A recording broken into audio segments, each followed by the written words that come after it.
नमस्कार। Number 1 debate show ताल ठोके में आपका स्वागत है। मैं अखिलेश आनंद हूं। बिहार में एसआईआर के मुद्दे पर हंगामा मचा हुआ है। सभी दल एक दूसरे पर एटम बम फोड़ रहे हैं।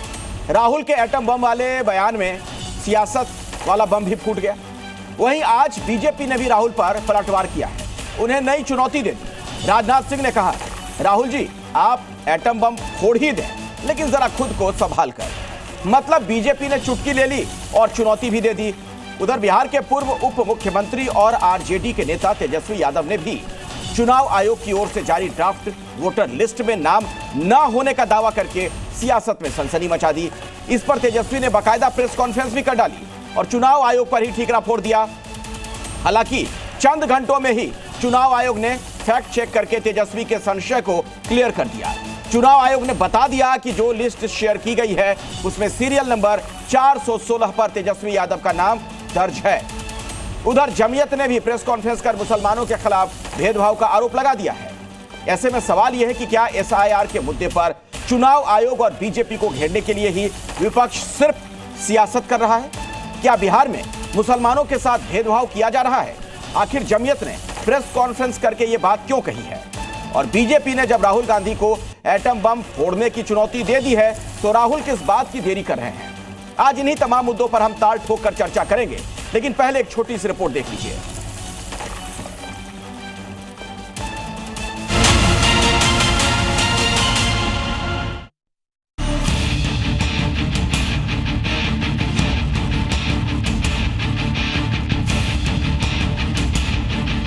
इलेक्शन कमीशन वोट चोरी में इन्वॉल्व है। जो हमें मिला है वो एटम बॉम्ब है। मतलब एटम बॉम्ब है, फटेगा तो आप इलेक्शन कमीशन आपको दिखेगा नहीं।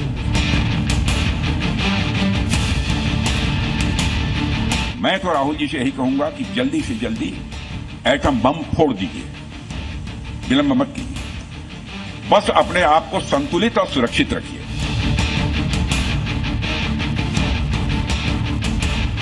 वो छोटा बच्चा नहीं है। देश का मान सम्मान, देश का छवि कायम रहे, इतना तो समझ नेता प्रतिपक्ष को होना जरूरी है।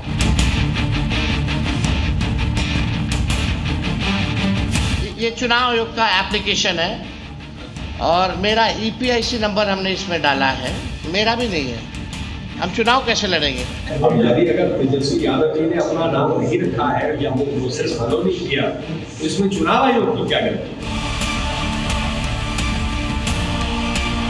विशेष रूप से मुस्लिम समुदाय जिन इलाकों में ज्यादा बड़ी संख्या में है, उनका सेलेक्टिव डिलीशन का खतरा इससे पैदा हो गया है।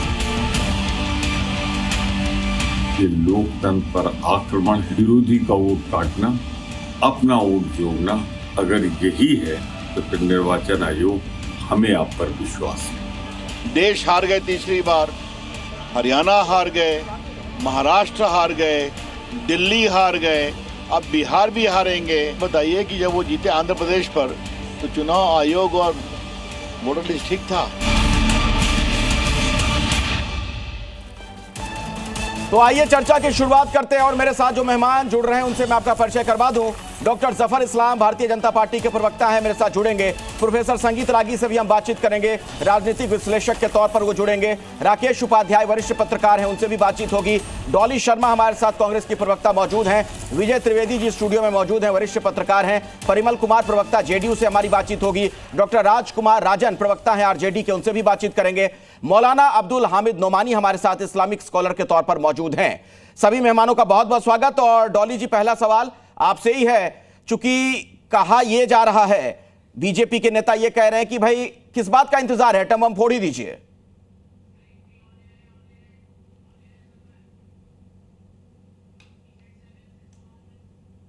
फोड़ेंगे। अब हम लगातार प्रधानमंत्री को कह रहे हैं, ट्रंप बार बार हिंदुस्तान की बेइज्जती विश्व पटल पर कर रहे हैं, कभी सीजफायर के बयान देकर, कभी भारत पर टैरिफ और पेनल्टी लगाकर, कभी डेड इकोनॉमी कहकर। क्या प्रधानमंत्री जवाब दे पा रहे हैं ट्रंप को?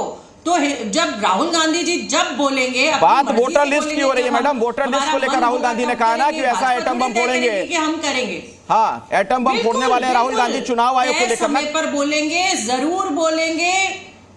अच्छा, देखिए राहुल गांधी बोलेंगे और वो कभी नहीं डरते कहने से अपनी बात, ना आज तक डरे हैं। वो बोलेंगे और एटम बम भी फोड़ेंगे, आप देखिएगा। जफर इस्लाम जी सुन रहे हैं आप, एटम बम फूटने वाला है, चीज का जवाब देंगे। सही समय पर एटम बम फोड़ दिया जाएगा राहुल गांधी की तरफ से। देखिए, राहुल गांधी जी को जो जानता है वो सब जानते हैं कि इस तरह की बेतुकी बातें वो करते हैं। पहले भी किया है, ईवीएम पे 10 तरह की बातें की, फिर माफी मांगा, कई और तरह की बातें की, फिर माफी मांगा, जेटली जी के बारे में बात की, किसानों के बिल के बारे में, कभी नहीं मांगा।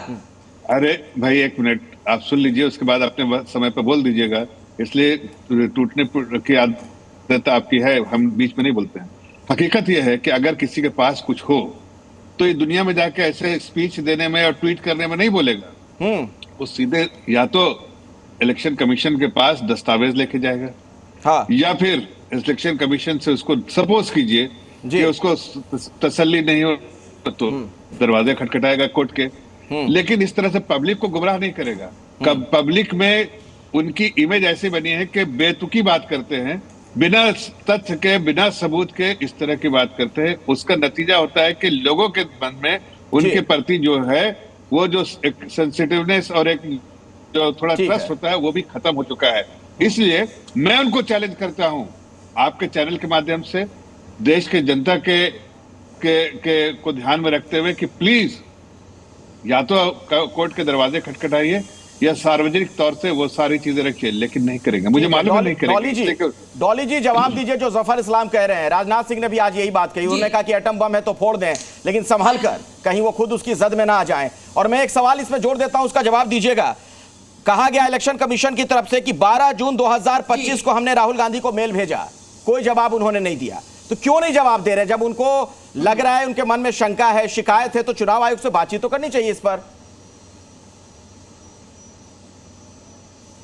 देखिए, चुनाव आयोग से कांग्रेस पार्टी ने कई बार बात करने की कोशिश की है, महाराष्ट्र पर भी बात की है और भी की है। और दूसरी बात जो आप कह रहे हैं कि राहुल गांधी को ईमेल भेजा, मेरे नेता बहुत संवेदनशील है और मुझे लगता है सबका इज्जत और सम्मान करते हैं। वो चुनाव आयोग को भी जवाब देंगे और पूरी डिटेल्स के और हर चीज के, जैसे उन्होंने कहा ना बम फोड़ेंगे, हाँ वो वाकई बम फोड़ेंगे। और जब जफर इस्लाम कह रहे थे कि राहुल गांधी को कोई सीरियस नहीं लेता, तो मैं ये बता देना चाहती हूँ कि हाँ, हिंदुस्तान और पूरा विश्व आज मोदी जी को सीरियस नहीं ले रहा है, क्योंकि ट्रंप जिस तरीके से विश्व पटल पर हिंदुस्तान की बेइज्जती कर रहे हैं और जफर इस्लाम यहाँ पर मूक दर्शक बनकर बैठे और हंस रहे हैं। पूरे विश्व में हिंदुस्तान की बेइज्जती हो रही है जब आपको डेड इकोनॉमी कहा जाता है। जब एक व्यक्ति 31 बार बयान देता है कि सीजफायर मैंने रुकवाया और हमारे प्रधानमंत्री मूक दर्शक बनकर बैठे रहते हैं और ये नहीं कह पाते कि तुम झूठ बोल रहे हो हिंदुस्तान के बारे में, तब हाँ पूरे हिंदुस्तान को दुख होता है। और किसानों की बात उन्होंने की, बहुत सारे मेहमान हैं, मुझे जल्दी छोटा रिएक्शन रखते हैं, बाकी और भी लोग हैं बोलने के लिए। ठीक है डॉली जी, जफर इस्लाम जी को बोलने दीजिए, मुझे संगीत रागी भी नजर आ रहे हैं, उनके पास भी चलना है। ठीक है, देखिए मैं तो इनके बातों पे हंस रहा है कि कह रहे बम फोड़ेंगे। अरे भाई इलेक्शन भी हो जाएगा, इलेक्शन खत्म भी हो जाएगा और बेतुकी बातें इनकी चलती रहेगी। ये सिर्फ इसलिए कहते हैं, इन्हें पता नहीं क्या कहते हैं, इनको कोई लिख के दे देता है, उसको बोल देते हैं, उनको कॉन्टेक्स्ट भी पता नहीं रहता है। ये राहुल गांधी है आपके लिए, मशीन से आलू डाल के सोना निकालेंगे, ये कोई हमने तो नहीं, यही इन्होंने कहा है। तो इस तरह की बेतुकी बातें ठीक है, फैक्ट चेक करिए।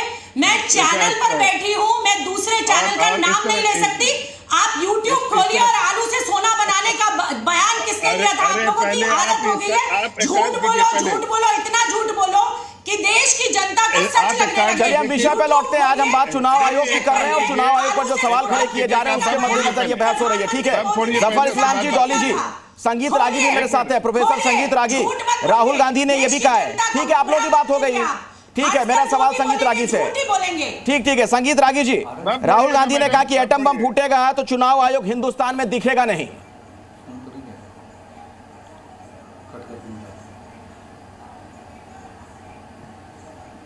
संगीत रागी जी, आप मुझे सुन पा रहे हैं? तो ऐसे तो हम कर लेंगे। राकेश उपाध्याय जी, यही सवाल आपसे मेरा, शायद उन तक मेरी आवाज नहीं जा रही है। कि चुनाव आयोग हिंदुस्तान में दिखेगा ही नहीं जब एटम बम फूटेगा तो?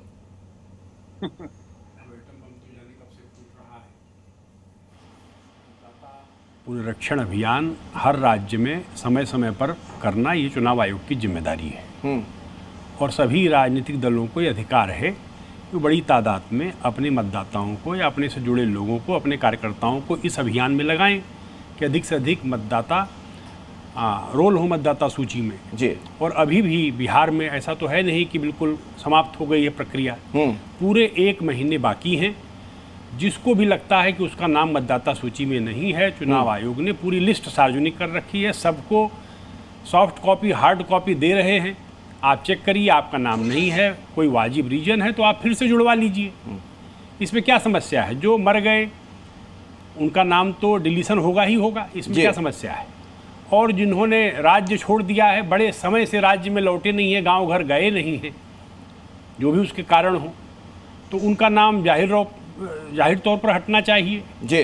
तो ये इलेक्शन कमीशन की सारी प्रक्रिया के प्रति आप उंगली इसलिए उठाते हैं क्योंकि कमजोरी आपके भीतर है। ठीक है, आप हार रहे हैं लगातार चुनाव। मैं इसका जवाब लेता हूं। डॉक्टर राजकुमार रंजन मेरे साथ आरजेडी के प्रवक्ता जुड़ गए हैं। रंजन साहब, आप सुन रहे हैं यहां पर जो मेहमान कह रहे थे, और मैं चुनाव आयोग की बात से ही आपसे सवाल पूछ रहा हूं, क्योंकि आपके नेता जब सामने आए तेजस्वी तो उन्होंने कह दिया कि उनका नाम भी नहीं है, बाकायदा प्रेस कॉन्फ्रेंस करके। और चुनाव आयोग ने कहा है, भारत के चुनाव आयोग ने, कि एसआईआर के बाद जारी ड्राफ्ट वोटर लिस्ट में 416 नंबर पर तेजस्वी यादव का नाम है। यह दावा कि उनका नाम ड्राफ्ट मतदाता सूची में शामिल नहीं है झूठा, तथ्यात्मक रूप से गलत है, और यह दावा शरारतपूर्ण है। शरारत क्यों कर रहे हैं भाई आप लोग? देखिए अखिलेश जी, यह समझने की जरूरत है कि एसआर पर यह जो असमंजस की स्थिति है, आज हमारे माननीय तेजस्वी जी ने जो प्रेस कॉन्फ्रेंस करके कहा, उन्होंने तो मीडिया के सामने दिखाया मोबाइल पर, और उस प्रक्रिया के तहत उन्होंने दिखाया, नंबर डाल के दिखाया कि उनका नाम सूची में नहीं है। अरे भाई, दरअसल मतदाता पुनरीक्षण की जो प्रक्रिया है रंजन जी, उस प्रक्रिया पर संदेह स्थापित होता है। राजकुमार रंजन जी सुन तो लीजिए, उसमें बाकायदा पूरी जानकारी दी गई है। पटना जिला प्रशासन द्वारा दी गई जानकारी के मुताबिक, मैं पूरी जानकारी तथ्यात्मक तौर पर आपके सामने रख रहा हूं, उसमें यह कहा गया है कि वर्तमान में तेजस्वी का नाम मतदान केंद्र संख्या 204 बिहार पशु विज्ञान विश्वविद्यालय का पुस्तकालय भवन क्रम संख्या 416 पर अंकित है। पूरी डिटेल जानकारी है। फिर तो ये झूठ बोलने वाली बात है ना। अरे जो प्रक्रिया, जो वेबसाइट दिया गया था, उसी वेबसाइट पर तो देखा जा रहा है, मीडिया के सामने उन्होंने प्रस्तुत किया है। उस वेबसाइट पर वह नंबर दर्ज होता है तो उनका नाम नहीं दिख रहा है वहां पे। देखिए एसआर की बोलना क्या चाहते हैं आप ये बताइए। बाबा साहब अम्बेडकर के संविधान में नाम दिख नहीं रहा, ये आपकी समस्या है कि नाम नहीं है, ये दोनों दो बातें हैं ना। प्रहार किया जा रहा है। अरे सुन तो लीजिए राजन साहब, नाम का ना दिखना या कहना कि बहुत छोटा छोटा उसमें नजर नहीं आया, दूसरा उसमें नाम है ही नहीं, दोनों दो चीजें। आप क्या कहना चाह रहे हैं जरा बताइए। नहीं, मैं कहना यह चाह रहा हूं कि जो वेबसाइट निर्वाचन आयोग के द्वारा जो दिया गया है, जो आम पब्लिक डोमेन में है, उसी वेबसाइट पर तो माननीय तेजस्वी जी वो नंबर डाल रहे हैं जो निर्मित किया गया है चुनाव आयोग के द्वारा, उस पर उनका नाम नहीं दिखाया जा रहा है। चुनाव आयोग तो पूरी डिटेल जानकारी दे रहा है कि सब कुछ है वहां पे, और हम दिखा दे रहे हैं आपको जो चुनाव आयोग की जानकारी दी गई है, बूथ संख्या तक बता दिया गया। चुनाव आयोग की प्रक्रिया में गलती है। अच्छा, अब ये दूसरी डाल पर चलेगा कि चुनाव की प्रक्रिया में दिक्कत है। विजय त्रिवेदी जी, क्या ये भ्रमित करने वाली बात नहीं है? क्या ये गुमराह नहीं किया जा रहा है जनता को? ठीक है, विजय त्रिवेदी जी। अखिलेश जी, बल्कि मुझे लग रहा है कि जो तेजस्वी जी हैं, जो एसआईआर को लेकर एक कैंपेन चला रहे थे चुनाव आयोग के खिलाफ, ये पूरी प्रक्रिया को, उस प्रक्रिया को ही एक झटका लगा उनके कैंपेन को मेरे हिसाब से, क्योंकि एक नॉन सीरियस तरीके से आप ये करें। तेजस्वी जी का नाम उसमें है, उनकी पत्नी का भी नाम है, उन्होंने कहा था कि दोनों के नाम नहीं है। अब तो इलेक्शन कमीशन ने भी क्लैरिफाई भी कर दिया, आपने भी उसको सब पढ़ दिया है कि क्या है, बूथ संख्या भी, और उनका नंबर जो है 416 है, उसको आपने पढ़ दिया है। तो मसला ये है कि यदि वो, इसका मतलब ये भी नहीं है कि पूरी प्रक्रिया में आप कोई और गलती नहीं निकालेंगे, वो गलतियों के लिए अभी 1 महीना और भी है, उसको आप ठीक कर सकते हैं, उस पर काम कर सकते हैं। लेकिन तेजस्वी जी से ये उम्मीद की जाती है कि वो कम से कम उसको क्रॉस चेक करते और उस लड़ाई को सीरियसली लड़ा करते कि कैसे लड़ना है। तो उसको एक नुकसान हुआ है, एक झटका लगा, ऐसा मैं समझता हूँ। अब मतदाताओं के वोट कटने की बात है तो मैं देख रहा हूँ कि भाई 65 लाख वोट कुल मिलाकर कटे हैं। और ये भी एक इमेज बना रहे हैं ना आपके भी मुस्लिम वोट कटे हैं या हिंदू वोट कटे। मैं उस पे आऊंगा विजय जी, उस पे आता हूं। पहले जरा इस पर एक राउंड बात कर ले, मैं आता हूं, उस पर भी आता हूं, क्योंकि मेरे ख्याल से दर्शकों के सामने तथ्य जाना चाहिए। आंकड़ों पर बातचीत होगी तो सब कुछ अपने आप क्लियर हो जाएगा। मेरे साथ परिमल कुमार भी है, जेडीयू के स्पोक्स पर्सन है आप। परिमल जी, ऐसा अगर तेजस्वी यादव ने कहा तो क्या उसको गंभीरता से नहीं लेना चाहिए? वो कह रहे हैं कि बहुतों के नाम नहीं है। खैर, उनकी अपनी बात तो खारिज हो गई, चुनाव आयोग की तरफ से खारिज कर दिया गया, लेकिन बाकियों की बात वो कर रहे हैं। अब देखिए, बाबा साहेब भीमराव अंबेडकर ने सपने में भी नहीं सोचा होगा कि भारतीय राजनीति में इस तरह के पॉलिटिकल फ्रॉड होंगे। आप समझिए कि इलेक्शन कमीशन ने बाबा साहेब अंबेडकर के द्वारा जो संविधान बनाए गए हैं उसके अनुच्छेद 324 के तहत वो काम कर रही है, और भारतीय संसद ने विधान बनाकर पीपल्स रिप्रेजेंटेशन एक्ट 1950 के सेक्शन 21 में इलेक्शन कमीशन को एक काम दिया, जिसको इलेक्शन कमीशन ने बिहार की जनता के भरपूर समर्थन से अपने कार्य को बेहतर रूप से संपादित किया। यह इलेक्शन कमीशन के संवैधानिक और स्टैट्यूटरी राइट थे, अधिकार थे, उसका निर्वहन उन्होंने बहुत बखूबी किया, और उन्होंने final election roll particularly publish किया है, election draft of election roll. अब प्रश्न उठता है कि जैसे जो हो अल्लाह, जैसे जो कांग्रेस पार्टी है या पर्टिकुलरली जो राजद है, देखिए ये पार्टियां ये किलशिप पर विश्वास करती है। मतलब इनका मत है कि भाई राजा जो है रानी के पेट से जन्म देता है, तो ये नहीं पता है कि राजा जो है डेमोक्रेसी में वो वोटर के जो पर्टिकुलरली ईवीएम से पैदा होता है। इनको न संविधान पर विश्वास है न संवैधानिक, नहीं ईवीएम से पैदा होता है आप कह रहे हैं ना। वो तो ये कह रहे हैं, राहुल गांधी कह रहे हैं कि वोट चोरी करा रहा है चुनाव आयोग और वोट चोरी का फायदा मिल रहा है बीजेपी को। अरे राहुल गांधी तो अपने पर्टिकुलरली नेशनल हेराल्ड का 200 करोड़ रुपया डकार गए हैं, जिसके लिए उनके विरुद्ध प्रोसीडिंग चल रहा है। Tejashwi ji already land for job के लिए के मामले में बेल पर है। तो इस तरह के व्यक्ति जो राजनीतिक शुचिता की बात करते हैं, इनको शर्म आनी चाहिए। और ये समझे आप कि जो इलेक्शन कमीशन ने बिहार में जो काम किया है, उसके साथ 7.24 मतदाता बिहार के बाद ही जो वोटर थे, एक्चुअल वोटर थे, उन्होंने पार्टिसिपेट किया है। और हम लोगों ने इलेक्शन कमीशन के साथ कदम से कदम मिलाकर अपने बीएलए, ठीक है, चलिए आपकी बात मैं समझ गया। ठीक है डॉली शर्मा जी, तो क्या जनता को भ्रमित किया जा रहा है? अपनी हार का ठीकरा चुनाव के सिर मढ़ दिया जाता है? अभी चुनाव हुआ ही नहीं है, ये डिसाइड किसने कर दिया हार और जीत? नंबर 1। नंबर 2, जो इन्होंने कहा मैंने ये सवाल उसका विस्तृत संदर्भ था डॉली जी। कई राज्यों में बीजेपी की सरकार जहां बन जाती है, आप सवाल खड़े करती है ना चुनाव आयोग पर, इसलिए मैं पूछ रहा हूं। अच्छा सर, आप ना मुझसे सारे सवाल इकट्ठे पूछ लीजिए फिर, क्योंकि मैं जब बोलूंगी तो आप फिर बीच में प्लीज मुझे भी उसी तरीके से अनइंटरप्टेड टाइम दीजिएगा जैसे इन्हें देते हैं। बोलिए आप बोलिए प्लीज, मेरी रिक्वेस्ट है आपसे। मैंने बहस की शुरुआत मैडम आपसे ही की थी, अगर आपको याद हो, आज डिबेट की शुरुआत ही आप ही से हुई थी और उस वक्त आपने अनइंटरप्टेड ही बोला था। उसके बाद मैं गया था बीजेपी प्रवक्ता के पास। खैर बोलिए, आप बोलिए, अपनी बात रखिए। जी बिल्कुल, विद रिस्पेक्ट मैं आपसे कह रही हूँ। जी बिल्कुल, बोलिए। हाँ, तो जो वीडियोस चुनाव आयोग के जो बीएलओस के सामने आए हैं, जिन फॉर्म्स पर बीएलओ साइन करते पाए गए हैं, कैमरा में रिकॉर्ड हुए हैं, सर वो क्या है? उन्हें पूरा देश नकार देगा क्या? वो वीडियोस हिंदुस्तान में नहीं चले क्या? चुनाव आयोग ने ऐसे बीएलओस पर कार्रवाई करी जो फॉर्म्स पर साइन कर रहे थे? ऐसी महिलाएं जिन्हें फॉर्म्स लेकर फोटो तो खिंचवा दी लेकिन रिसीविंग उन्हें मिली नहीं, ये भी तो हिंदुस्तान में ही हुआ है, ये भी तो बिहार में ही हुआ है। क्या इन वीडियोस को हम नकार दें? क्या उन लोगों के स्टेटमेंट्स को हम नकार दें?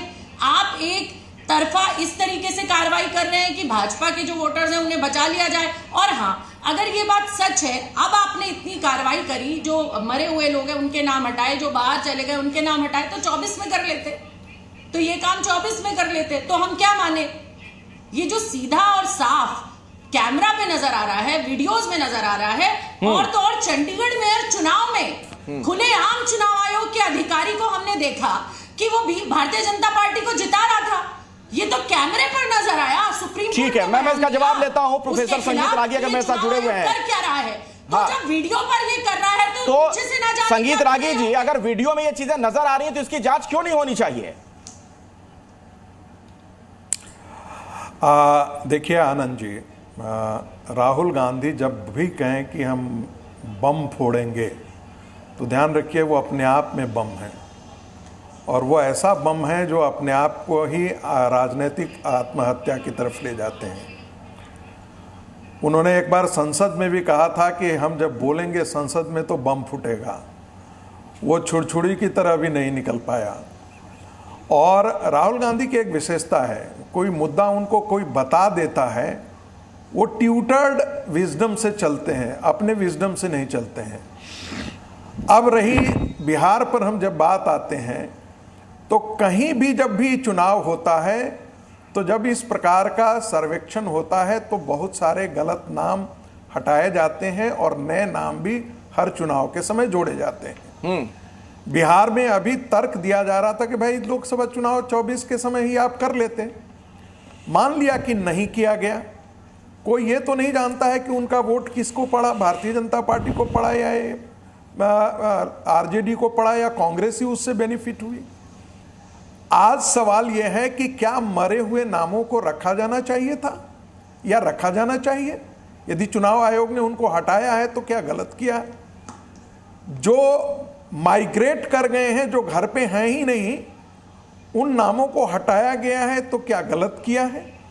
ठीक है। तीसरा, जो बांग्लादेशी और रोहिंग्या देश में आकर के घुस करके, मैं मानता हूं, मैं तो पहले दिन से कह रहा था, चाहे वो 50 साल से बाहर रह रहे हों, उन बांग्लादेशी मुसलमानों को खींच करके बाहर निकालना चाहिए और उनको मतदान देने का अधिकार बिल्कुल भी नहीं रहना चाहिए। मैं अच्छी तरीके से जानता हूं कि पूरी बंगाल, आसाम, बिहार और वेस्ट उत्तर प्रदेश की डेमोग्राफी इन बांग्लादेशी मुसलमानों ने ठीक है, बदल दिया। इसका जवाब ले लेते हैं। डॉली जी, जवाब चाहे वो 50 साल से रहे या 60 साल से रहे, ठीक है, इनके नाम डॉली शर्मा कुछ कहना चाह रही थी आपको बहुत देर से। ये ठीक है, रागी साहब आपकी बात हो गई, बोलने दीजिए डॉली जी को। हाँ, इन जिहादियों का शर्मा जी बोलिए, अपनी बात काटा जाना चाहिए। सर ये रुक जाएं तो मैं बोलूं। सभी रुके हुए हैं, बोलिए। सर 2 सवाल किए थे यहाँ पर। हाँ, मैंने 2 सवाल किए थे यहाँ पर कि वीडियो में फॉर्म साइन करते भरवाते नहीं, साइन करते जो बीएलओस पाए गए, उस पर क्या कार्रवाई हो रही है? जो फॉर्म लोगों को दे दिए गए और फॉर्म्स की रिसीविंग लोगों को नहीं दी गई, उन पर क्या कार्रवाई हो रही है? उन पर रागी जी ने एक भी जवाब नहीं दिया। नंबर 1, ये बांग्लादेशी मुसलमान की बात करें या टेररिस्ट की बात करें, सत्ता में आप हैं, बॉर्डर को सुरक्षित रखने का आपका काम है। अगर बांग्लादेशी मुसलमान घुस रहा है तो कैसे घुस रहा है, और टेररिस्ट घुस रहा है तो कैसे घुस रहा है? आप उनको पाल पोस करके बड़ा किया। ये तो 14 साल से 10 साल से भारतीय जनता पार्टी की सरकार है। यहाँ उनको पाल पोस करके बड़ा किया आप ही की सरकार ने किया है, ये किसी और ने नहीं किया है। यहां से वो पाकिस्तान के रास्ते से नेपाल और नेपाल से ग्रेटर नोएडा में बस गई एक औरत, और उसने हमारे यहाँ के एक लड़के से शादी कर ली। ये कितनी बड़ी विफलता है कि बॉर्डर पार कर करके अरे ये तो छोड़ दीजिए ना, ये तो बहुत मैसिव लेवल पर, मैं तो आपसे सहमत हूँ, मैं मान लेता हूँ ये सरकार की गलती है, लेकिन पूरी बंगाल की डेमोग्राफी बदल दी, आसाम की डेमोग्राफी। तो कोई गलती हुई है तो क्या उसका सुधार ना किया जाए? गलती अगर हुई है तो क्या उसका सुधार ना किया जाए? गलती होना जाहिर तौर पर, जो सरकार जहाँ पर उसकी जिम्मेदारी होगी उसकी बिल्कुल होगी। सीमाओं को, सरहद को सुरक्षित रखने की जिम्मेदारी सरकार की है, वहाँ से कोई घुसपैठियां ना आने पाए। लेकिन अगर कोई गलती हुई है तो क्या उसमें संशोधन ना हो, उसको ठीक ना किया जाए? राकेश उपाध्याय जी, जल्दी से इसी पर ठीक है। रागी जी, आपकी बात हो गई। अगर कोई गलती हुई है तो क्या उसको संशोधित ना किया जाए, ठीक ना किया जाए? गलती तो हमेशा ठीक होनी चाहिए। ये सीमांचल का जो बिहार का इलाका है, इस समय बहुत एक क्रिटिकल टाइम से गुजर रहा है। जो हालात असम में हुए, और ये कोई ख्याली पुलाव नहीं है। Illegal migrants determination tribunal act को, IMDT को जब सुप्रीम कोर्ट ने खारिज किया था, और एक तरह से एक्ट बनाया ही गया था कांग्रेस के रिजीम में, जो मुस्लिम घुसपैठियों को बांग्लादेश के संरक्षण दे रहा था बनिस्बत उनको बाहर करने के। उनको आइडेंटिफाई करना था, डिटेक्ट करना था, डिपोर्ट करना था। ये काम 80 के बाद से और 2005 के बीच में हुआ नहीं, तो 2005 में RC लाहौटी साहब की बेंच ने IMDT को रद्द किया, सरकार को लताड़ा। उसके बाद कांग्रेस ने क्या किया? फॉरेनर्स एक्ट में ही चेंज करके फिर से बचाने का प्रावधान कर दिया। अब ये सीमांचल की स्थिति क्या है? तस्लीमुद्दीन एक मिनिस्टर हुआ करते थे नरसिंह राव की सरकार में। अरे सुन लीजिए मेरे भाई, तस्लीमुद्दीन साहब मिनिस्टर हुआ करते थे और लगातार जो है एक तरह से गैर भारतीय नागरिकों के लिए वो एक स्वर्गलोक की तरह सीमांचल डेवलप हुआ है, जहां मुस्लिम तादाद औसत से बहुत ज़्यादा बढ़ी है। इसके पीछे क्या कारण है? हाँ ठीक है, जेडीयू बीजेपी की गठबंधन सरकार है या आरजेडी की सरकार है, इनको रिव्यू करना चाहिए था। लेकिन जब सीए आया तो क्या हुआ? इस देश के अंदर हर चीज पर सड़क पर तमाशा कर दिया जाता है पॉलिटिकल पार्टीज के द्वारा। ये क्या तरीका है? शाहीन बाग में किया गया, हर समय कोर्ट की आवाज दबाई जाती है, आम जनता की आवाज दबाई जाती है, इंटेलेक्चुअल्स की आवाज दबाई जाती है कि कोई कार्रवाई ना होने पाए, और जब कागज मांगा जाता है तो ये कह दिया जाएगा कि कागज जो है ही नहीं हमारे पास। विजय जिस पे कुछ अब इलेक्शन कमीशन कागज मांग रहा है तो आप कागज दीजिए, अपना मतदाता सूची में नाम दर्ज कराइए। कागज दीजिए विजय त्रिवेदी जी। हाँ आनंद जी बिल्कुल ठीक बात करें, कागज मांगा जाए, कागज दिया जाए। लेकिन ये जो मैं लिस्ट देख रहा हूँ आपकी इलेक्शन कमीशन की, उसमें लिखा गया है कि भाई 65 लाख जितने वोट काटे गए हैं, है ना, उसमें 22,34,000 वोटर्स का निधन हुआ है, 36,28,000 वोट स्थायी रूप से दूसरी जगह शिफ्ट हो गए और 7,01,000 वोटर का नाम 2 जगह था। इसमें बांग्लादेशी अवैध घुसपैठिए कौन से हैं, कहाँ हैं, जिसके लिए सारी एसआईआर की गई, जिसकी सारी एक्सरसाइज अभी हम लोग कह रहे हैं कि भाई ये सारी एक्सरसाइज है, बिल्कुल ठीक है, उनको हटा देना चाहिए। लेकिन इस लिस्ट में तो मुझे वो नाम नहीं दिख रहे हैं। तो जिस चीज़ के लिए एक्सरसाइज की गई वही काम नहीं किया है आपने, ये तो कोई कारण, मतलब जो लोग मर गए 22,34,000 उसकी तो कोई बात नहीं है। 36,28,000 वोट स्थायी रूप से दूसरी जगह शिफ्ट हो गए, वो भी बात ठीक है। 7,01,000 वोट का नाम 2 जगह है, ठीक है। तो इसमें से कौन से वो बांग्लादेशी हैं, कौन से स्थायी लोग हैं जिनके लिए एसआईआर की गई? संगीत रागी आपको जवाब देना चाह रहे हैं, उसके बाद जफर इस्लाम साहब आपके पास है, तो मौलाना साहब मैं आऊंगा आपके पास, अभी हटाना ही चाहिए। इस विषय पे पहले बहस कर लेते हैं, बात कर लेते हैं। रागी जी को जवाब देना चाह रहे थे आप। देखिए बिल्कुल विजय त्रिवेदी जी ने कहा, लेकिन जो इन बांग्लादेशी मुसलमानों को बचाने के लिए कोर्ट में जो गए हुए हैं वो इसीलिए तो कह रहे हैं कि आप Aadhaar card, ration card, voter list, इन तीनों में जो नाम है उसको आप रखिए। ये इसीलिए अभियान चलाया गया है। और मुझे लगता है कि जो फर्स्ट स्टेज है उसमें इलेक्शन कमीशन इसको कॉशस तरीके से ये कर रही है। सुप्रीम कोर्ट को ये क्या पता नहीं है क्या कि इस देश में बांग्लादेशी मुसलमान आकर के बस चुके हैं?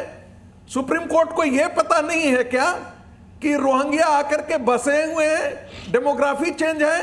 यदि ये नहीं पता है तो इस देश का भगवान ही मालिक है।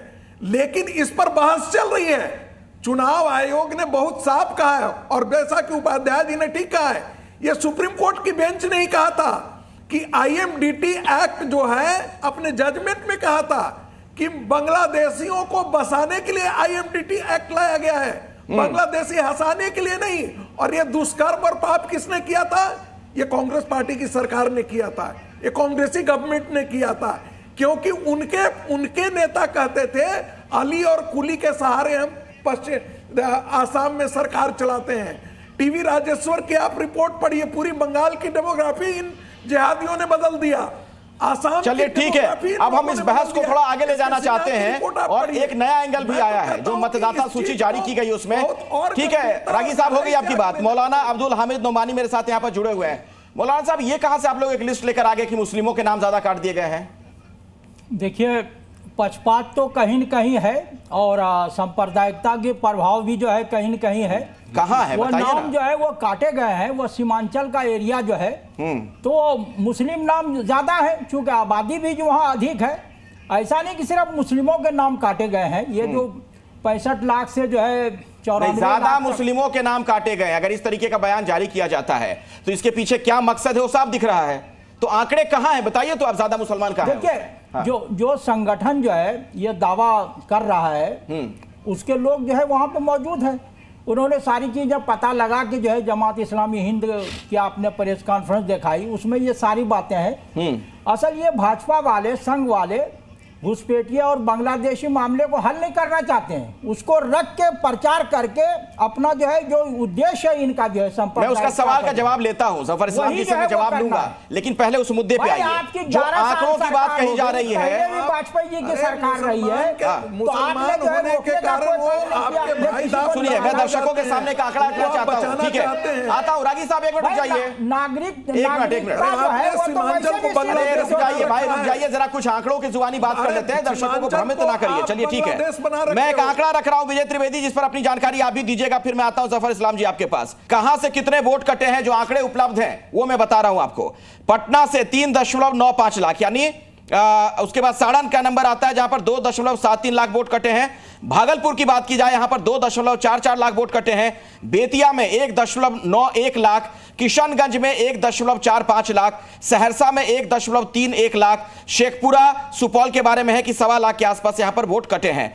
विजय त्रिवेदी जी, सबसे ऊपर पटना जिला है, पटना में मुस्लिम आबादी तो ज्यादा नहीं है। हाँ, पटना में नहीं है, इसको थोड़ा सा और कंसाइज कर देता हूं मैं कि जो मुस्लिम बहुल जो सर बात कर रहे हैं, सीमांचल के 4 जिले और दरभंगा के 9,65,000 वोट कटे गए हैं, है ना, जो मुस्लिम बाहुल इलाका है। अब दूसरा इलाका है जो तिरहुत का और दरभंगा का, 6 और 3 9 जिले, वहाँ पे 21,29,000 कटे हैं। सीमांचल के जहाँ पर मुस्लिम बाहुल जिसे हम इलाका मानते हैं, उसमें 9 लाख वोट कटे हैं। और जो एनडीए का ब्लॉक माना जाता है, मेरे ख्याल से राकेश जी ज़्यादा समझते होंगे, तिरहुत का और दरभंगा का, वहाँ पर 21 लाख वोट कटे हैं। मतलब फैक्ट्स के बाद मैं बता रहा हूँ कि 9 लाख मुस्लिम्स के वोट कटे हैं और 21 लाख वोट वो कटे हैं जहाँ पर एनडीए की मजबूत स्थिति मानी जाती है। मतलब उनके वोटर जहां ज्यादा माने जाते हैं, मतलब वो बिल्कुल एग्जैक्ट नहीं होगा, लेकिन एनडीए का जो फील्ड माना जाता है, डोमिनेंस मानी जाती है, वहां पे 21,29,000 वोट कटे हैं और जहां सीमांचल में मुस्लिम वोटर्स हैं वहां 9 लाख कटे हैं। तो ये इतना बड़ा डिफरेंस दोनों में है, दोनों में। तो इसी से मेरा एक सवाल है जफर इस्लाम जी, क्या फेक नैरेटिव गढ़ा जा रहा है जनता को भ्रमित करने के लिए? देखिए, झूठ की दुकान जो है वो Congress party, India alliance, RJD, ये सब झूठ की दुकान के मेंबर हैं। इन्होंने हर बार कोशिश की कि झूठ फैलाओ और किसी न किसी तरह से वोटर को गुमराह करो और इलेक्शन में कामयाब होने की कोशिश करो, लेकिन वोटर अब समझने लगा, उसको जानकारी है, हकीकत है, पहले जमाने वाली बात नहीं है, अब तो सब कुछ अवेलेबल है। अब सब कुछ बीच में मत बोलिए, मैं बीच में अरे भाई बीच में नहीं बोलता हूँ मैं, चुप से रहिए। अरे सुन लीजिए, फिर जब मैं आप बोलने दीजिए, राजकुमार जी उनको बोलने दीजिए, उसके बाद आता हूं मैं आपके पास। राजकुमार जी बीच में नहीं बोलते।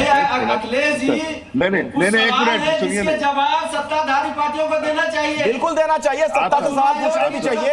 मैं आ रहा हूं आपके पास, आप सवाल पूछिएगा, लेकिन जफर इस्लाम को अपनी बात तो रखने दीजिए। आपकी यही आदत है ना, इन्हीं के साथ ही लोगों को टीडीपी में प्रश्न उठाया है। ठीक है, आप थोड़ा सा धैर्य रखिए, 30-40 सेकंड में आता हूँ, इसके बाद मैं आप ही के पास आऊंगा।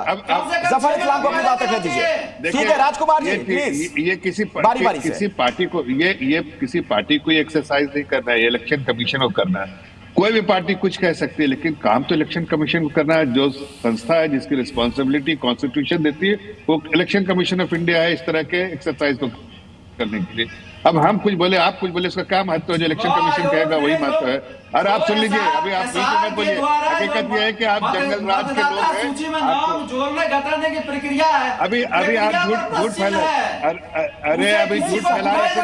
बेचैनी नहीं है ना, इससे जो है संदेह पैदा होता है कि कोई गड़बड़ जरूर है। जो 11 सूची अखिलेश जी, इनका आवाज फीडर डाउन कीजिए, बीच में नहीं बात करेंगे। 73% बाहर से ग्रसित है। राजकुमार जी, मैं आपके पास आऊंगा, आपको पूरा वक्त दिया जाएगा, तब आप अपनी बात रख दीजिएगा। एक साथ सभी लोग बोलेंगे, कोई किसी को सुन नहीं पाता है। जफर इस्लाम को अपनी बात खत्म करने दीजिए पहले। बोलिए जफर साहब, जल्दी से। मैं नहीं करता हूँ ये, मैं कोई जंगल राज वाली पार्टी का मेंबर नहीं हूँ, मैं एक सिविलाइज पार्टी का और लोगों के लिए जो है बातें करता। चुप रहिए, बीच में मत बोलिए। अपना जफर इस्लाम जी अपनी बात रखिए आप, ठीक है? सुन लीजिए डॉक्टर राजकुमार जी, सुनिए, आता हूं मैं आपके पास, इसके बाद आप ही का नंबर है, बोलने दीजिए। मैं सिर्फ इतना कह रहा हूं कि ये एक्सरसाइज जिस तरह से किया जा रहा है वो सारा जो है लोगों के सामने है और उसमें इनके बीएलए भी है। बीएलए सब इनके काम कर रहे हैं, सब इनको समझ में आ रहा है, सही काम हो रहा है, लेकिन जनता को भ्रमित करना है। इसलिए कि इलेक्शन में तो जीत नहीं सकते, कुछ कहने को तो है नहीं। जंगल राज की पार्टी के लोग हैं और पूरे देश को जो सत्यानाश करने वाली कांग्रेस पार्टी वो दोनों कैसे जनता के बीच में जाएंगे? जनता का विश्वास तो जीतना चाहिए ना। चलिए अरे ठीक है, जनता का विश्वास जीतो पहले, जनता का ठीक है, आपकी बात हो गई जफर साहब, हो गई आपकी बात। डॉक्टर राजकुमार जी, मेरा सवाल आपसे, आप आरजेडी के प्रवक्ता हैं। ठीक है जफर साहब, आपकी बात हो गई। राजकुमार जी मुझे एक बात बताइए और विस्तृत संदर्भ में मेरा सवाल है, समझने की कोशिश करिएगा जरा। आप हैं विपक्ष के, बाकी दल हैं, कांग्रेस हैं, आप लोग एक मुहिम चला रहे हैं कि चुनाव आयोग की तरफ से गड़बड़ी की जा रही है वोटर लिस्ट में, कई जो मतदाता उनके नाम गलत तरीके से हटाए जा रहे हैं। विपक्ष में है, सवाल उठाना आपका काम है, बिल्कुल सवाल पूछिए। लेकिन अब जब आपके सबसे बड़े नेता जो कि मुख्यमंत्री पद के दावेदार खुद को बताते हैं, वो जनता के सामने आके झूठ बोल देते हैं, कह देते हैं कि मेरा भी नाम है वोटर लिस्ट में नहीं है और चुनाव आयोग ने बाकायदा पूरी डिटेल जानकारी दे दी, तो आपको नहीं लगता है कि ये सब मुहिम जो आप लोग चला रहे हैं उसको डेंट पहुंचाने का काम आप ही लोगों ने किया, मजाक बना दिया आप लोगों ने उसका? देखिए अखिलेश जी, देखिए इसका जवाब मैं इससे पहले आपके 10 मिनट पहले मैं दे चुका हूं, मैं पुनरावृत्ति नहीं करना चाहता हूं। नहीं दीजिए ना, दोबारा दे दीजिए सर, छोटे में दे दीजिए, फिर बाकी बात रखिए। उस वेबसाइट पर देखा गया था, उस पर नहीं है, उस पर दिखाई नहीं दे रहा है, नाम दिखाई नहीं दे रहा है, मीडिया के सामने माननीय तेजस्वी जी ने प्रस्तुत किया है। देखिए तो बड़ी बात यह है, पहले ध्यान से चेक कर लेना चाहिए था ना, उसके बाद आते प्रेस के सामने, इतनी जल्दबाजी क्या थी? पुनरीक्षण जो किया जा रहा है, मैं ये कह रहा हूं सर कि इसको पहले क्रॉस चेक कर लेते, 2-3 बार और अच्छे से देख लेते, फिर आते मीडिया के सामने, मतलब इससे मजाक ही बन गया ना।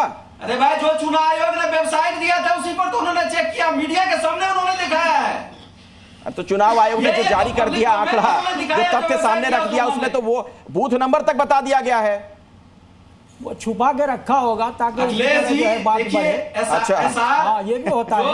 अच्छा, उसको छुपा के रखा था चुनाव आयोग ने। तेजस्वी जी ने जब सवाल पूछा तो जारी किया गया। जब तक सत्ता पक्ष में जो है बात नहीं जाती है तो चुनाव आयोग थोड़ी जो है सामने आता है। अच्छा, वो तो उसने खुद इतनी बड़ी साजिश का नाम हटा दिया गया, हटा नहीं रख दिया होगा छुपा के। अच्छा, बोलने दीजिए राजकुमार जी को बोलने दीजिए। आप देखिए 13 करोड़ जनता के साथ अगर आप मीडिया में हैं, चौथे स्तंभ के रूप में हैं, तो विपक्ष की बातों को सुनना चाहिए। बोलिए, तो आप ही तो बोल रहे हैं सर, आप तो विपक्ष का ही नेता है ना, बोलिए तो, आप सत्ता पक्ष में थोड़ी हैं, बोलिए।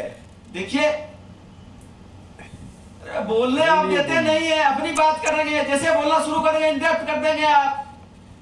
देखिए एसआर की प्रक्रिया के तहत चुनाव के द्वारा जो किया जा रहा है, उस प्रक्रिया की विसंगतियों पर हम लोग आवाज उठा रहे हैं। यह मतदाता पुनरीक्षण होना चाहिए, आप करवाइए, उस पर कोई सवाल जवाब नहीं कर रहा है। लेकिन जो समय आपने चयन किया, इतना कम समय दिया है, यह चुनाव का समय है, ठीक 2 महीना पहले आप यह करवा रहे हैं। ये इस पर प्रश्न उठ रहा है कि 13 करोड़ जनता, अब देखते हैं भारत सरकार के ई श्रम पोर्टल पर निर्धारित है 3 से 4 करोड़ लोग बिहार से प्लान करके बाहर गए हैं, उसमें मैक्सिमम मजदूर ज्यादा है। अब बिहार के मजदूरों को जो बाहर रहते हैं उसको जो 11 सूची से आप कागजात मांग रहे हैं। ठीक है, इतना लंबा आपने बोला, हो गया। अब ये मत कहिएगा कि आपको मौका नहीं मिला। अब मैं डॉली जी के पास जा रहा हूं, वो भी विपक्ष की ही नेता है, जरा सुन लीजिए उनको। अब डॉली जी, आप कांग्रेस की नेता है, ये बताइए मुझे, जो सवाल मैंने इनसे पूछा राजकुमार जी से। समझते होंगे, ठीक है, मजदूर काम कर रहा है, हो गया राजकुमार जी, आपकी बात हो गई सर, हो गई आपकी बात हो गई, मैं समझता हूं। ठीक है, आप जो कह रहे हैं मैं समझ रहा हूं, जनता भी सब समझ रही है, लेकिन डॉली जी प्रयोग नहीं कर सकता है। ठीक है डॉली जी, सवाल मेरा यह है, आप लोग जो मुहिम चला रही हैं कि गड़बड़ियां हैं उसको ठीक किया जाए, अब उसमें कोई बड़ा नेता विपक्ष का आकर झूठ बोल दे, ये कह दे कि मेरा नाम नहीं है, और उसी दिन चुनाव एक साफ कर दे कि ये देखिए आपका नाम है, फलाना लाइन में आपका नाम लिखा हुआ है और इस बूथ नंबर पर आप जाएंगे वोट डालने के लिए, तो ये जो झटका नहीं लगता आप लोग की इस मुहिम को, ये कमजोर नहीं पड़ती है ये चीज? देखिए अखिलेश जी, सीधी और साफ बात है, जब तेजस्वी यादव जी ने प्रेस कॉन्फ्रेंस किया और प्रेस कॉन्फ्रेंस में उन्होंने चुनाव आयोग की वेबसाइट पर ही खोलकर दिखाया, तो ये जो दिखाया वो पूरे मीडिया ने देखा। ये थोड़ी है कि तेजस्वी यादव जी ने घर से बैठ के कोई बयान दे दिया, उन्होंने बाकायदा प्रेस के सामने चुनाव आयोग की वेबसाइट से खोलकर दिखाया और जो रिजल्ट आया वो उन्होंने सार्वजनिक सबके सामने किया। पहली बात, ये जो आपका सवाल था। दूसरी बात, यहां संगीत रागी जी ने इतना झूठ बोला कि कांग्रेस एक कानून लेकर आई थी, जबकि 1985 में राजीव गांधी सरकार में ये समझौता हुआ था कि 1971 से पहले असम से रिलेटेड ये कोई भी अगर घुसपैठिया कोई बांग्लादेशी नागरिक आया है तो वो देश से बाहर जाना चाहिए। 25 मार्च 1971 के बाद आए कोई भी विदेशी कोई भी बांग्लादेशी अगर भारत में आया है तो वो भारतीय नहीं कहलाया जाएगा, वो वापसी जाना चाहिए। ये कानून कांग्रेस लाई थी। मैं समझ नहीं पाती भारतीय जनता पार्टी कितना झूठ बोलेगी, कितना झूठ बोलेगी। ये हम आज वर्तमान की बात करते हैं, ये भूतकाल में ही रहते हैं, ये रहे भूतकाल में, लेकिन सच तो बोले। कांग्रेस कभी कोई ऐसा कानून नहीं लाई। कांग्रेस उल्टा वो कानून लाई कि 1971 से पहले कोई भी व्यक्ति अगर बांग्लादेशी हिंदुस्तान में घुसा तो उसको वापस भेजिए। आप IMDT का जानकारी दे दीजिए। मैंने दे दिया आपको। IMDT क्या था? IMDT एक्ट जो है मैडम, नहीं आप कांग्रेस पार्टी ने लाई थी, सोनवाल जी ने उसे सुप्रीम कोर्ट में ले गए थे।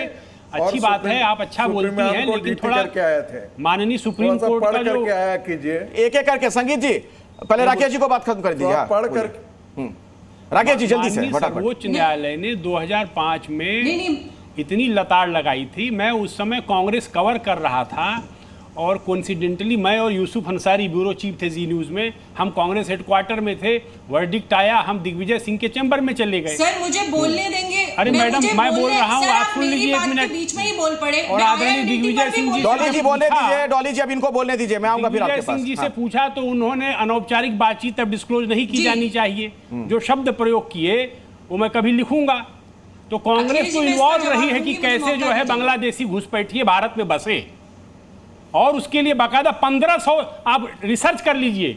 1980 से लेके 2005 के बीच में कितने आपने डिटेक्ट किए, कितने डिपोर्ट किए, पता लग जाएगा आपको। मुश्किल से 1600 लोग भी डिटेक्ट नहीं हुए और डिपोर्ट नहीं हुए। हाँ। लाखों की आबादी। दिल्ली में 2005 का आंकड़ा है 5 लाख से ज्यादा अधिक बांग्लादेशी मुस्लिम घुसपैठिए किसी दिल्ली राजधानी में रह रहे हैं और आज भी रह रहे हैं। उनके नाम मतदाता सूची में है, उनका आधार कार्ड है, उनका राशन कार्ड है। वो सब प्रकार से कई बार तो नौकरियों में घुस गए हैं। अभी नोएडा में एक सोसाइटी में इन लोगों ने घुस करके कैसा उपद्रव किया। अरे तो आज भी अगर रह रहे हैं तो उसके लिए भी कांग्रेस ही जिम्मेदार है। बिल्कुल, हम तो कह रहे हैं ये व्यवस्था जिम्मेदार है। ये कौन पॉलिटिकल पार्टी है जिसके बूथ स्तर के कार्यकर्ता घुसपैठियों को बुला करके उनको बसाने का काम करते हैं? ये कौन पार्टी है? ठीक है डॉली जी रखिए, भाजपा तो नहीं है। ठीक है डॉली को बोलिए। डॉली जी बोलिए, मुझे इसका जवाब देना है। दीजिए जवाब दीजिए। जो इन्होंने कहा पढ़कर, इन्होंने मेरे बोलने से पहले ही बोलना शुरू कर दिया। मैं इस जिस कानून का ये नाम ले रहे हैं मैं उसका भी नाम लेना चाहूंगी।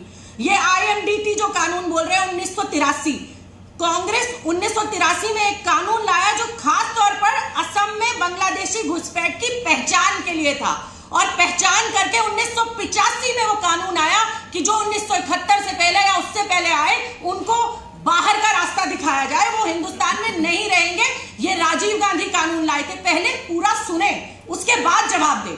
मेरे बोलने से पहले ही ये बोलने लगे। ठीक है, हो गई आपकी बात। 10 सेकंड। डॉली जी कुछ और बचा हुआ या हो गई आपकी बात? के नाम पर या IMDT के नाम पे, आसाम अकॉर्ड के नाम पे, किसी भी चीज के नाम पर सच ये है जो मैंने बोला है। आप बोल नहीं सकते। चलिए हो गया, आपकी बात हो गई। जफर इस्लाम साहब आप इसमें कुछ जोड़ना चाह रहे थे, मैं आऊंगा आपके पास, लेकिन प्रोफेसर संगीत रागी भी इसी मामले में अपना पक्ष रखना चाह रहे थे। संगीत रागी जी पहले अपनी बात पूरी करिए। जफर साहब आता हूं, इसके बाद आता हूं। संगीत रागी जी जल्दी से। मैं आनंद जी सिर्फ इतना ही बोलूंगा कि सुप्रीम कोर्ट की टिप्पणी थी कि IMDT एक्ट जो राजीव गांधी के समय आया था वो बांग्लादेशियों को भगाने के लिए नहीं था, डिटेक्ट करने के लिए नहीं था। उसके कंडीशंस और क्लॉजेज ऐसे थे जिस पर सुप्रीम कोर्ट ने कहा कि उनको बसाने के लिए और संरक्षण देने के लिए कानून लाया गया है। और सोनोवाल जी ने उसको सुप्रीम कोर्ट में ले गया था। सोनोवाल जी उसी से हीरो बनकर के निकले थे। एक दूसरी बात मैं जो कहना चाहता हूं कि कायदे से जो बिहार के अंदर थे वो मतदाता रिवीजन में इन चीजों को भी फैक्टर इन करना चाहिए। ये बांग्लादेशियों को बचाने की मुहिम जमीयत करती रही है और आज से नहीं कर रही है, शुरू से कर रही है।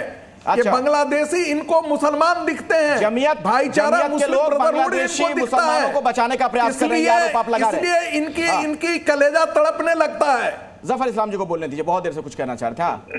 नहीं देखिए, मैंने डॉली शर्मा जी को सुना, कांग्रेस के प्रवक्ता बहुत चीख के कह रहे कि ये कानून हमने लाया था और कानून लाने का सिर्फ एक ही आकार था उसमें और एक ही उसका रीजन था कि हम जो घुसपैठिया है बांग्लादेशी उनको निकालना चाहते थे, जो देश के नागरिक नहीं है उनको निकालना चाहते थे। अगर आज वो हो रहा है तो आपको तो उसको सपोर्ट करना चाहिए। या आपकी बात अगर आप कह रहे हैं, जिस चीज की दुहाई दे रही है कि भाई हम 1985 में ऐसा कानून लेकर आए थे, वो ठीक है, आपने इम्प्लीमेंट नहीं कर पाए, कानून का ठीक से इम्प्लीमेंट नहीं कर पाए। आज अगर कोई ऐसा इम्प्लीमेंट हो रहा है, इस आज की सरकार कर रही है, तो उसको हाथों हाथ लेना चाहिए, सपोर्ट करना चाहिए। उसके लिए रोना क्यों कर रही है? आप सपोर्ट कीजिए। देखिए, आप 65 लाख है, इसमें तो बांग्लादेशी घुसपैठिया है ही नहीं। अरे सुन तो लीजिए, अभी देखिए, एक मिनट, मैं आपको कह रहा हूँ कि आप कोई भी नहीं है उसमें जो है बांग्लादेशी जो मैं तो सिर्फ इतना कह रहा हूँ आपसे, इतना कहिए बांग्लादेशियों को निकालते कहाँ है, मुद्दा बना के सिर्फ जो है जो मानी साहब, आप इतना कहिए कि जो देश के नागरिक नहीं है, बांग्लादेशी घुसपैठिए हैं, उनको निकालना है, उनको निकालना है। और हम कहिए ना 7,01,000 जो है वो और तरीके के बांग्लादेशी कौन थे? सवाल हम भी यही कर रहे हैं। हमारा सवाल हर उस वोट पर है जो जायज है।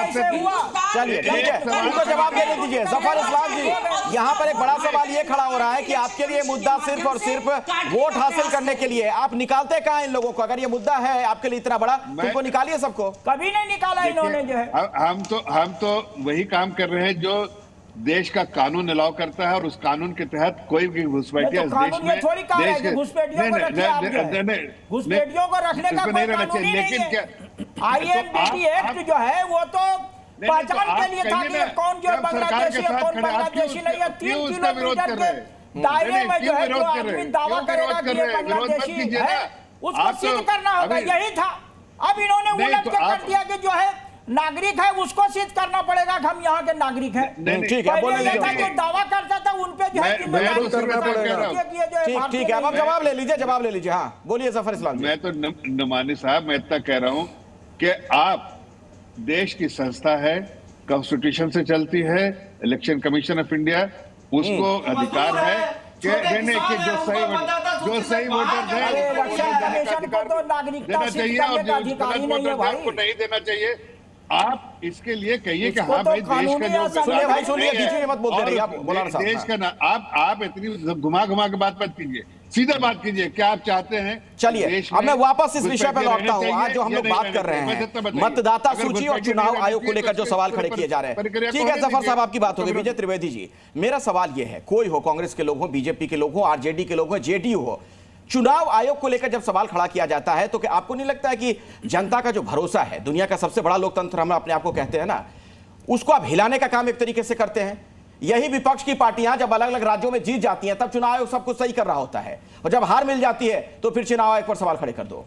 बिल्कुल ठीक बात है अखिलेश जी, हमारी लोकतांत्रिक व्यवस्था का आधार है चुनाव आयोग। बिल्कुल। और यदि आप हर दिन उसको डेंट कर रहे हैं तो हमारे डेमोक्रेटिक सिस्टम पर आप सवाल खड़े कर रहे हैं, और उससे लोग जो वोट डाल रहे हैं, जो सिस्टम में आ रहे हैं, उनका भी भरोसा कम होता है। और इस पर कोशिश करनी, आपने बिल्कुल ठीक कहा कि जब आपकी सरकार बनती है तब आप नहीं बोलते। और मैं तो कह रहा हूँ कि अभी जब बात हो रही थी, किसी ने कहा था किसी प्रोग्राम में कि 2000, राहुल जी ने कहा कि 2014 से चुनाव में गड़बड़ी हो रही है। तो 2014 में तो राहुल जी की सरकार थी, जब ये मोदी सरकार आई है, 282 सीटें जब आई है भारतीय जनता पार्टी की, तब तो यूपीए की सरकार हुआ करती थी उस वक्त, तो उसके नेतृत्व में हुए। और जब बीजेपी की सरकार के पास सबसे ज्यादा सीटें थी 303, तब हुए 2024 के चुनाव, जिसमें बीजेपी 303 से 240 पर घटकर आ गई। यदि इलेक्शन कमीशन उनके अंडर में होता, और अयोध्या जैसी सीट, अभी संगीत रागी जी को भी मन में फिर से याद आएगा कि भाई अयोध्या हार गए, तो वो भी हार गए। तो 303 से 240 पर तब आए जब इलेक्शन, बीजेपी के पास 303 सीटें थी, इलेक्शन कमीशन को यदि कंट्रोल करना होता। लेकिन मैं समझ रहा हूँ कि डोली जी को अभी पता नहीं कि कांग्रेस की क्या राय है अवैध घुसपैठियों को लेकर या हटाने को लेकर आज की तारीख में, उस पर वो शायद बोल सकती है। मैं ये कह रहा हूँ आपकी साजिश है ये सारी, आप ये टाइम लगा रहे हैं, इन सब लोगों को जाने दीजिए। अभी 1 महीना इलेक्शन कमीशन ने दिया, इलेक्टोरल रोल्स पर वो काम करें, और उसको जो गलती रह गई है, गड़बड़ी कर दी है, उसको भी ठीक करवा लें। तो आप उनको कहिए कि सारे लोग, अभी 1 महीना पड़ा हुआ है, जो भी गड़बड़ है उसको ठीक करवा, बिल्कुल ठीक करवा ले। परिमल जी मेरे साथ जुड़ गए हैं, जेडीयू के नेता हैं, बीच में डिस्कनेक्ट हो गए थे आप। परिमल जी, सवाल मेरा ये है, जब ये बात कही जाती है विपक्ष के सबसे बड़े नेता की तरफ से, राहुल गांधी जी की तरफ से, कि एटम बम फूटेगा तो चुनाव आयोग हिंदुस्तान में दिखेगा नहीं, इस तरीके के बयानों को कैसे देखा जाए? कुछ अधिकारी भ्रष्ट हो सकते हैं, उन पर आप सवाल खड़े कर सकते हैं, आप नाम लेकर सवाल खड़े करिए, लेकिन चुनाव आयोग के लिए कह देना कि हिंदुस्तान में ही नहीं दिखेगा, इसका क्या मतलब निकाला जाए? शायद उनसे हमारा कनेक्शन फिर से टूट गया है। राकेश उपाध्याय जी, यही सवाल आपसे। एक बार फिर सॉरी मैं आपसे ये पूछ रहा हूं, ये कह देना कि एटम बम फूटेगा तो चुनाव आयोग ही हिंदुस्तान में नहीं दिखेगा, इस तरीके के बयानों का क्या मतलब निकालें हम? राहुल गांधी की राजनीति को मैं बहुत समय से देख रहा हूं, जब वो कांग्रेस के महासचिव बने थे और एक बहुत बड़े पत्रकार थे, कॉलमिस्ट थे, वो मुझसे कहते थे कि देखो योग्यता का इंजेक्शन लगाया जा रहा है। कांग्रेस के बड़े नेता लगातार योग्यता का इंजेक्शन लगा करके और उनका एक व्यक्तित्व क्रिएट किया उन्होंने कि शायद देश का नेतृत्व करने लायक बन सके। हमारी भी शुभेच्छा है कि वो भारत का नेतृत्व करें, लेकिन जिस तरह के वो बयान देते हैं, पार्लियामेंट के अंदर जैसा व्यवहार करते हैं और सार्वजनिक जीवन में जो उनके स्टेटमेंट की आप एक कड़ी में याद यहाँ किसी को नहीं दिलाना चाहता, उसको सुन करके हमको दुख होता है कि जिस नेता प्रतिपक्ष पद को पार्लियामेंट में एक से एक बड़े नेताओं ने, सीजन्ड नेताओं ने लीड किया है, वो आज दुर्भाग्य से उसका नेतृत्व राहुल गांधी कर रहे हैं। संगीत रागी जी, इस तरीके के बयान गैर जरूरी नहीं है? देखिए, मैं तो इसे राजनीतिक उच्छृंखलता मानता हूं और मैं इसे बहुत गंभीरता से कहता हूं कि जब आप इस प्रकार की भाषा का प्रयोग करते हैं कि चुनाव आयोग को आप कहते हैं, धमकी देते हैं कि तुम रिटायर कर जाओगे उसके बाद भी देखेंगे, ये तो इसे हम क्या कहें? ये तो जैसे गली मोहल्ले के नेता जो है वो लड़ते रहते, सफाइयों से उम्मीद की जा सकती है, आरजेडी से उम्मीद की जा सकती है, लेकिन भारतीय राष्ट्रीय कांग्रेस का जो अध्यक्ष पद सुशोभित कर चुका हो और लीडर ऑफ अपोजिशन का पद ग्रहण किए हुए उस नेता से इस प्रकार की भाषा, मैं मानता हूं कि ये राजनीतिक उच्छृंखला की पराकाष्ठा है। डॉली जी, बिल्कुल ही जिसे कहते हैं अस्तरहीन, बिल्कुल ही अस्तरहीन जी। संवैधानिक पदों पर जो लोग बैठे हुए हैं उनको इस तरह की धमकी का क्या मतलब है? देखिए, कोई धमकी नहीं दे रहा है, सीधी और साफ बात है। इन्होंने यहाँ इंजेक्शन की बात करी, तो हाँ, मैं भी कहना चाहती हूँ, मोदी जी को आपने झूठ बोलने का इंजेक्शन, ट्रंप के आगे हिंदुस्तान की बेइज्जती कराने का इंजेक्शन, बेटी पटाओ और 50 करोड़ की गर्लफ्रेंड और ऐसी अभद्र टिप्पणियां करने के लिए महिलाओं के लिए इंजेक्शन लगा रखा है। ठीक है, आपने भी बहुत सारे इंजेक्शंस मोदी जी को लगा रखे हैं। तो अब राहुल गांधी वाला सवाल, अगर हम सवाल उठाते हैं कि एक अफसर बैठकर भाजपा को कैमरे पर जिताता है, तो हाँ, हम सवाल उठाएंगे। नहीं, चुनाव आयोग हिंदुस्तान में दिखेगा ही नहीं, साइन कर रहे हैं, इसका क्या मतलब है? ये मैं जानना चाह रहा हूँ, समझना चाह रहा हूँ, थोड़ा समझाइए। हम देखेंगे कि लोगों को यही चुनाव आयोग आपकी भी सरकार बनवा रहा है ना, कई राज्यों में, कई जगहों पर आप लोग सत्ता में आ रहे हैं। हमारा हक है। अखिलेश जी, टीएन शेषन साहब चुनाव आयुक्त थे और एक से एक बड़े राजनीतिक नेताओं की घिग्गी बच जाती थी उस आदमी के सामने बोलने से। टीएन शेषन ने राजनीतिक नेताओं को उनकी औकात बता दी थी।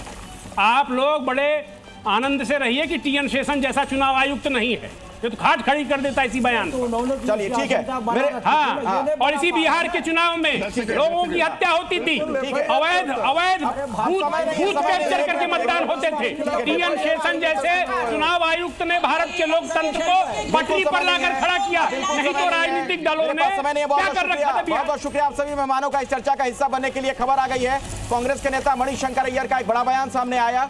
युद्ध के बीच पाक को चीन का सहयोग मिला, चीन से बात कर रहे हैं तो पाकिस्तान से क्यों नहीं? शशि थरूर ने 33 देशों का दौरा किया, किसी भी देश ने पाकिस्तान को दोषी नहीं ठहराया है, पहलगाम हमले के लिए दोषी नहीं ठहराया। क्या कहा मणिशंकर अय्यर ने, आप सुनिए। सी ने नहीं कहा, वो जो 33 देश थरूर और उनके लोग गए हों कि पाकिस्तान जिम्मेवार है। यूएन ने भी नहीं कहा कि पाकिस्तान जिम्मेवार है, अमेरिका ने नहीं कहा कि पाकिस्तान जिम्मेवार है। हम ही इकलौता है जो अपने छाती को पीटते हुए कहते हैं कि हाय हाय पाकिस्तान है जिम्मेवार। कोई मानने को तैयार नहीं है। हम कोई सबूत नहीं पेश कर पा रहे हैं जिससे कि लोग मुतमैन हो कि हम जानते हैं कि कौन सी पाकिस्तानी एजेंसी है जिसने ये हरकत किया है।